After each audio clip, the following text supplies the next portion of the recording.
Maya's boots scuffed against the dusty, metal-plated ground as she wandered deeper into the Market Moon's main concourse. Around her, the clamor of countless voices and the flashing lights of alien signs competed for her attention. She paused by a merchant's stall brimming with shimmering star pearls, which pulsed gently like living things. A gelatinous vendor waved its pseudopods enticingly, but Maya kept moving. She was here for something bigger than baubles. Ever since she'd stowed away on that freighter bound for the galactic core, Maya had harbored one unshakable goal: to get her own ship. No more cramped storage bays or relying on the whims of alien crews. No more bouncing from outpost to outpost with no real plan. A ship meant freedom, independence, a chance to finally chart her own course through the stars. But it turned out that buying a spaceship wasn't like grabbing a snack from a food stall. Prices were steep, and no one took a 15-year-old human seriously. Even the sketchy dealers, who she thought might at least humor her, just laughed her off or tried to upsell her a broken-down shuttle that looked one thrust away from exploding. Hours later, Maya's stomach grumbled as she found herself at the edge of the market's sprawling maze. The stalls here were quieter, the merchants more subdued. It was there, in the shadow of a hulking cargo hauler, that she saw it. A modest booth draped in faded red fabric, with a single ship parked beside it. The vessel wasn't much to look at: an old mid-range explorer model with a dull gray hull and a few visible scorch marks along the starboard side. It had the blocky, utilitarian design of a bygone era, lacking the sleek curves of modern starships. The cockpit canopy was dimmed, giving the impression of a sleeping beast. Something about it called to her.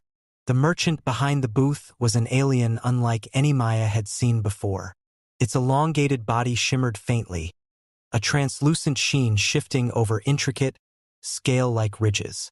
A pair of crests, almost like a crown of fine tendrils, swayed slightly as the alien adjusted its posture. When it turned its attention to Maya, its large, opalescent eyes reflected the entire market behind her, as though it could see the entirety of her situation at a glance. "You have an interest in the Kilon?" it asked in a voice that hummed rather than spoke. The ship's name felt foreign on Maya's tongue, but she tried to repeat it anyway. Yeah," Maya said, brushing a strand of dark hair from her face. "How much for it?" The alien's tendrils trembled, its crest dimming slightly. "It is not a question of cost, human," it said slowly, as though unsure how to address her. "The Kilon is more than a vessel. It is a legacy, an emblem of Dash." Sure, Maya interrupted. "But you're selling it, right? So what's the price?" The alien froze. Its luminescent eyes darkened, and the gentle hum of its voice grew sharper. "You seek to barter for the Kilon? To reduce its worth to mere credits?" Maya blinked. Yeah? Isn't that how markets work?" The alien began to mutter in its own language, clicking and hissing in ways Maya couldn't begin to follow. Nearby merchants and customers started to glance over. Some whispered to each other, their reactions ranging from shock to uneasy laughter. "I mean, I don't have much, but I've got enough," Maya said, holding up her credit chip. "And I'll take it as is. You don't even have to fix it up." The alien finally looked back at her, and Maya could swear it was trembling. "You, a mere child, would disgrace me so? To cheapen my Kilon with your bargain?" It waved a clawed hand. "This insult cannot stand." "What?" Maya asked, taking a half step back. "I didn't mean Dash." "Very well." The alien's voice rose, echoing through the quiet corner of the market. "You shall have it. Take your ship and go. You may claim it and leave me with my shame." It turned abruptly, signaling something on its own device. The booth's lights flickered, and a holographic contract appeared before Maya. "I guess that means it's mine," she said cautiously. "Do not speak of this transaction again," the alien muttered, refusing to meet her gaze. "Go." The deal was done. Before Maya even had time to process what had just happened, the ship's hatch opened with a faint hiss. Gripping her credit chip tightly, she walked up the ramp and into the cockpit. The interior smelled faintly of ozone and metal polish, the seats worn but comfortable. She settled into the pilot's chair, excitement bubbling up despite her confusion. Whatever weird ritual she'd just stumbled into, it didn't matter now. The Kilon was hers. As she powered up the old controls, a low hum filled the air. Maya glanced out the cockpit window. The alien was gone, its stall abandoned. Other merchants were still staring in her direction, their expressions unreadable. Maya ignored them. She placed her hands on the controls, grinning as the ship responded to her touch. For the first time in her life, she felt like she was exactly where she was meant to be. The Kilon's engines thrummed faintly as Maya guided it into the vast black of open space. In the ship's dim cockpit, starlight spilled through the viewport, illuminating the sparse dashboard of buttons, levers, and screens. Though it was old, everything still worked, at least everything she'd managed to figure out so far. Maya's excitement was dampened slightly by a nagging thought. What in the galaxy had just happened back there? The alien's reaction wasn't just strange, it was extreme. She couldn't shake the image of those translucent scales shimmering with indignation, nor the way other merchants had glanced at her after the deal. It felt like she'd stumbled into something way bigger than she understood. She decided not to worry about it for now. She had her ship, and that was all that mattered. Grinning, she leaned back in the pilot's seat and fiddled with the navigation system. The screen displayed a rough sector map with planets, moons, and shipping lanes marked in faint lines. A quick look through the logs showed that the Kilon hadn't flown in a long time. The last recorded trip was decades ago, and even then, there were no details about where or why it had gone. Her first task was simple: find fuel. The tanks weren't empty, but she didn't want to risk running out in deep space. She tapped the comm panel, hoping to pick up a signal from a nearby refueling station. "You here, me?" Maya frowned. The audio feed wasn't clean, just a burst of static followed by fragments of a voice. She adjusted the dials, trying to clear it up. The voice came back, this time a little louder, though still distorted. "To human, Kilon, must challenge." The hairs on the back of her neck stood up. "What? Who is this?" she said into the comms, but the voice didn't respond. Instead, her screen lit up, displaying a new set of coordinates. She blinked at the numbers, which pointed to a location far beyond the nearby planets. A remote outpost, perhaps, or just a distant patch of empty space. She hesitated, looking at the coordinates. Should she follow them? It felt risky, like chasing a ghost, but curiosity gnawed at her. What could be waiting at those coordinates? More importantly, why did someone contact her specifically, and what did they mean by challenge? As she considered, another burst of static erupted from the comm system. This time the voice was clearer. "To the human child piloting the Kilon, hear this: you have taken what was not yours. You must atone. Meet us at the given coordinates and face your trial." Maya's hands tightened on the controls. Trial? Atonement? It was all so cryptic. She thought back to the alien merchant's furious words. Maybe she hadn't fully grasped the significance of what she'd done by buying the Kilon. What if the ship wasn't just an old relic, but something more important, something sacred? Before she could decide what to do, the navigation system beeped. Multiple new markers appeared on the map, indicating ships heading in her direction. The screen identified them as Right-Lorn vessels, a name she vaguely recognized from stories she'd overheard on her travels. The Right-Lorn were rumored to be fierce and prideful warriors, never backing down from a fight. "Oh," Maya muttered. She quickly plotted a course away from the incoming ships. As the Kilon's engines hummed louder, she glanced back at the coordinates. If she ignored them, there was no guarantee the Right-Lorn would let it go. On the other hand, if she went there, who knew what kind of trial they had in store for her? For now, survival came first. She accelerated, veering toward a nearby asteroid field to put some distance between her and the Right-Lorn ships. The Kilon handled smoothly, gliding through the rocks with surprising agility. Maya started to appreciate its design, not flashy, but reliable, with a responsive control system that seemed to anticipate her movements. As she weaved between the asteroids, a thought struck her. Maybe this trial was the key to understanding what she'd gotten herself into. If she could learn more about the ship's history, she might figure out why everyone was so upset. And maybe, just maybe, she could set things right. For now, though, she kept moving, hoping the Rightlorn wouldn't catch up too soon. Maya stared at the massive Rightlorn battleship as it filled her cockpit's viewport. It was unlike anything she'd ever seen, sleek, angular, and bristling with weaponry that hummed faintly even from a distance. Its hull shimmered with dark, reflective plating that made the surrounding stars look like scattered embers. Every instinct told her to turn and run, but the Kiloan was oddly calm, its controls steady under her hands. The voice that had summoned her returned, this time clear and formal. "Pilot of the Kiloan, you have come to answer the challenge. I am Emissary Thrailer of the Rightlorn High Guard. By claiming the Kiloan, you have affronted our sacred traditions. You must face our champion, Krelast, in a duel of honor." "Wait," Maya said, leaning toward the comm panel. "I didn't mean to insult anyone. I just bought the ship. How was I supposed to know it was a big deal?" Thrailer's tone didn't shift. "Ignorance is no excuse. You stand before a legacy of the Rightlorn. It is not a simple ship, it is a symbol, a beacon of what we once were. For an outsider to claim it as though it were a common trinket is an affront to our ancestors. A duel of honor is the only way to restore balance." Maya's fingers tightened around the control yoke. She'd gotten the ship for freedom, not to get dragged into some ancient warrior code. "What happens if I lose?" she asked, her voice quieter.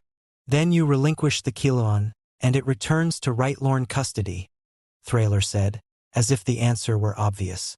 "Should you prevail, you will be acknowledged as its rightful bearer. But know this, Krelast is no ordinary pilot. She is the finest of our order." Maya's heart sank. She'd never been in a real dogfight, let alone a ceremonial duel. But running wasn't an option. The Rightlorn ships surrounding her would ensure she couldn't escape. With a deep breath, she nodded. "Fine, let's get it over with." A smaller craft disengaged from the battleship's hangar, gliding forward to meet her. Krelast's ship was a compact, lethal-looking fighter, its surface etched with Rightlorn battle sigils. Maya swallowed hard. Her old, blocky Kiloan looked like a toy in comparison. As the duel began, the rules were simple. No outside interference, no retreating beyond the designated combat zone. The area was marked by a faintly glowing perimeter that appeared on her navigation display. Beyond that boundary, the Rightlorn ships held formation, silent and watchful. Maya's hands trembled as she brought the Kiloan into position. The ship's systems seemed oddly cooperative, almost as if it knew what was at stake. She tapped the control panel, pulling up weapons she hadn't even realized it had. Small plasma emitters powered up, the readouts showing full charge. It was hardly an armory, but at least she wasn't completely defenseless. "Prepare yourself, human." Krelast's voice came over the comms, deep and measured. "You face not just me, but the weight of centuries. Show me your resolve, or leave this place in disgrace." And then the duel began. Krelast's ship darted forward, fast and precise. Maya barely had time to react before streaks of plasma bolts came at her, bright blue against the black of space. She yanked the controls hard to the left, the Kiloan responding with a surprising agility that made her gasp.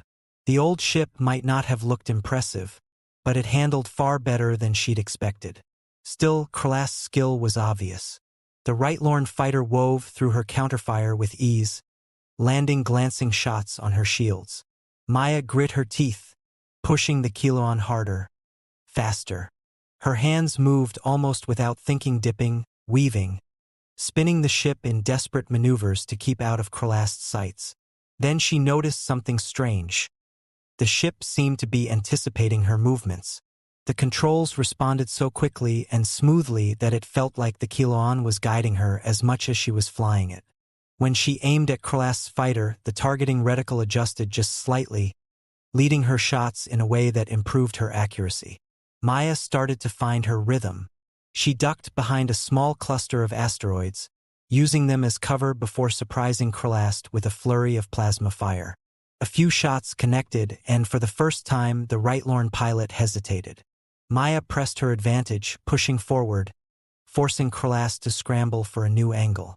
The duel dragged on, each pass more intense than the last.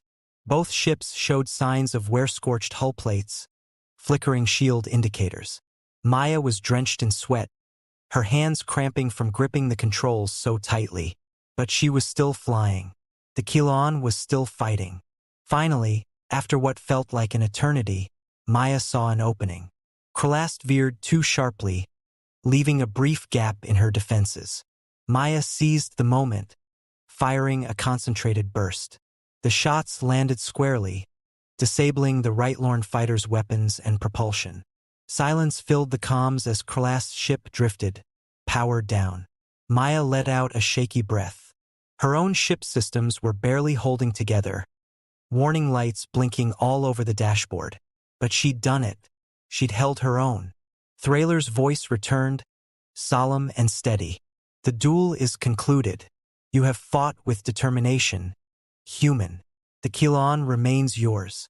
May you prove yourself worthy of the legacy you now bear.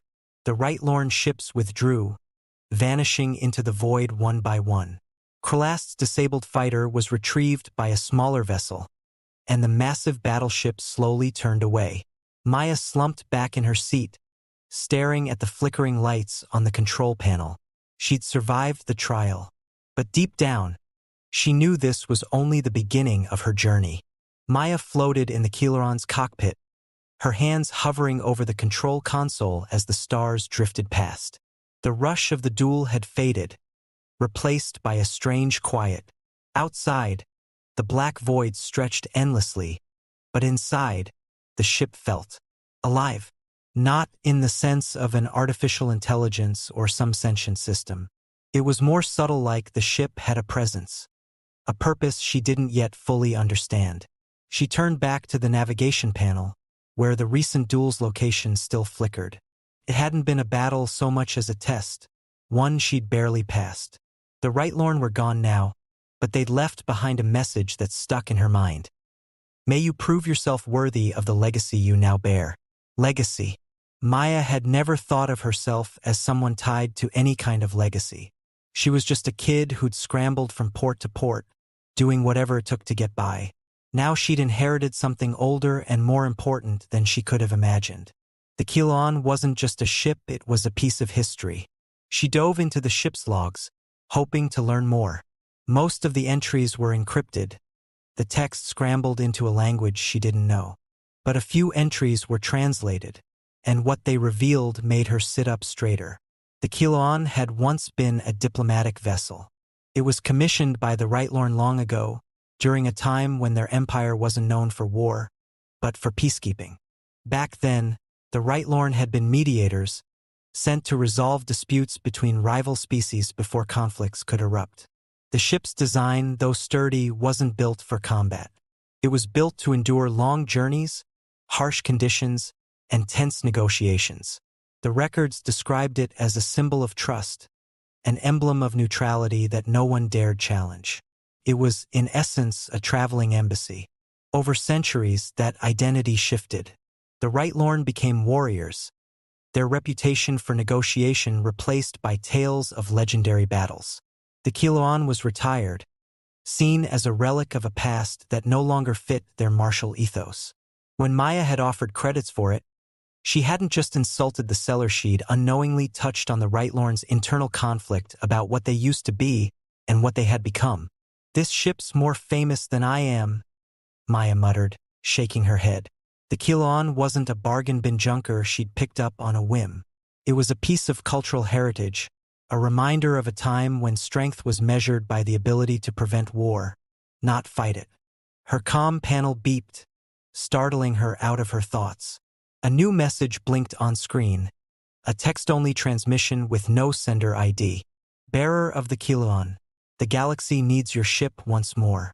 A conflict brews near the Drellness Nebula. Your presence could restore balance. Maya stared at the message. It was short, cryptic, and no doubt trouble. But something about it felt right. She didn't know who sent it or why they thought she, a 15-year-old human, was the answer to any galactic problem. Yet the Kilon's logs had spoken of similar calls missions to intervene in disputes, to act as a neutral party, to preserve peace. "Looks like we're not done yet," she murmured. She tapped the coordinates into the NAV system, watching as the Drellness Nebula's location came into focus. This wasn't what she'd signed up for when she bought the ship. But then again, she'd never really expected her life to be simple. As the Kilon adjusted course, the engines hummed a little louder, the vibration steady and reassuring. It wasn't just her ship anymore. It was her responsibility, her challenge, and maybe her chance to make a difference in a galaxy filled with conflict and chaos. "Let's see what this legacy can really do," she said, gripping the controls. The Kilon surged forward, carrying her toward a future she never anticipated one she might be ready to face after all.